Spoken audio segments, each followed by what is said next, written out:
সকাল সকাল উঠে রেডি হয়ে চলে যাচ্ছি ননদের বাড়িতে। আমি একা যাচ্ছি না, আমার সাথে আরও লোক যাচ্ছে। তো হ্যালো গাইস, আসসালামু আলাইকুম, সবাই কেমন আছেন? এই তো আমরা মানে ননদের বাড়ির সামনে চলে আসছি। এখানে আমার দুই যা আছে, যার বোন আছে, আমাদের ননদিনী আছে। আমরা সবাই মিলে চলে যাচ্ছি আরেক ননদিনের বাড়িতে। তো এখানে আমার সাথে একটা অ্যাক্সিডেন্ট ঘটে যায়, আমার হাত থেকে ফোনটা পড়ে যায়। এই তো পড়ে গেছিলো। তো সবাই আমাকে নিয়ে বলতেছে ভালো হয়েছে, খুশি হয়েছি, মোবাইলটা পড়ে গেছে। তা আমি সবাইকে বকাঝকা করতেছি, সবাই মিলে কুফা দিতেছে আমার ফোনটা পড়ে গেছে বলে। তারপরে এই তো আমরা টুনাটুনি সব বাচ্চাদের নিয়ে হাঁটতে শুরু করলাম, কারণ বাড়িটা একটু ভিতর দিকে। তো হাঁটতে হাঁটতে বাসায় চলে আসলাম। বাচ্চারা এসেই ফুল গাছ ছিঁড়তেছে, এই গাছ ওই গাছ। তো আমি সবগুলোকে ভকা দিতেছি, এই ফুল গাছ ছিঁড়বা না। তো সবগুলা ঘুরতেছে যার যার মতো। তারপর বিকেলে খাওয়া দাওয়া করে দুপুরে বিকেলে ঘুরতে চলে গেলাম পুকুর পাড়ে। ওইখানে যে বাচ্চারা ঘুরতেছে, তারপরে আমি গাছের কাঁঠাল গাছেই বিক্রি করে দিলাম, যে কে কে নিবে চলে আসো কাঁঠাল। তারপর এখানে কতগুলো পিক তুললাম ছবি। তারপরে এই ফুলগুলো নিয়ে আমি ঘুরতেছি।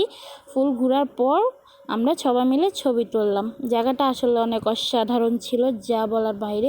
এই ভিডিওটা অনেক দিন আগের করা ছিল, তাই আজকে মানে সময় পেলাম, তাই আজকে ছাড়লাম ভিডিওটাই। যেখানে দান নিতেছে, তারপর চলে গেলাম পুবাইল রেল স্টেশনে। এইখানে যে একটু ঘুরলাম, তারপর এখানে যে অনেকগুলো ছবি তুললাম আমরা সবাই মিলে। তারপর এই যে একটু ননদিন একটু পোস্ট দিতেছে, তারপর ট্রেনটা মাত্র চলে গেছিলো। তো এই বাচ্চাদের ছবি তুলতে তুলতে আমি পুরো টায়ার্ড হয়ে গেছি, যা বলার বাইরে। বাচ্চাদের ছবি তোলাই যায় না। তারপরের দিন সকালবেলা এই যে আমরা যাবো একটু খামার বাড়ি। তো এখানে দেখি লজ্জাপতি গাছ। তো আমি সবাইকে একটু লজ্জা দিয়ে দিলাম, একদম ঘুম পাড়িয়ে দিলাম। তারপর আমরা সবাই মিলে খামার বাড়িতে চলে গেলাম।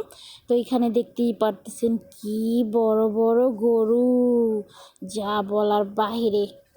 তারপর এই ফুলটা আবার পেয়ে গেলাম, তো ফুলটা আবার হাতে নিয়ে হাঁটতে শুরু করলাম।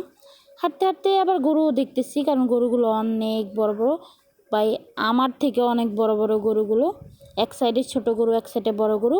তারপর চলে গেলাম আমরা খামার বাড়ির মানে বাংলো বাড়ির ভিতর দিকে। এটা হয়েছিল গরুর খামার, এটা রেখে তারপর ভিতর দিকে চলে গেলাম। তো জায়গাটা অনেক সুন্দর ছিল। এই তো আমার ছেলে হাঁটতেছে। তো আসলে বাড়িটা অনেক সুন্দর, জায়গাটা অনেক সুন্দর। এত এত ফলের গাছ, যা বলার বাইরে।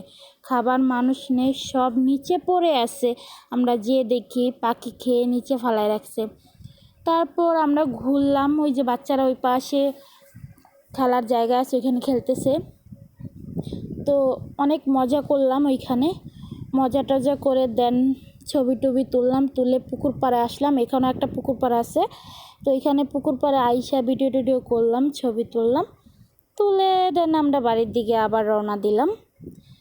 তো আমরা বাসায় আসার সময় এই যে ও বলতেছে এই যে পুকুর পাড়, হ্যাঁ আমি বলতেছি হ্যাঁ চলো বাসায় চলে যাই। তো আল্লাহ হাফেজ।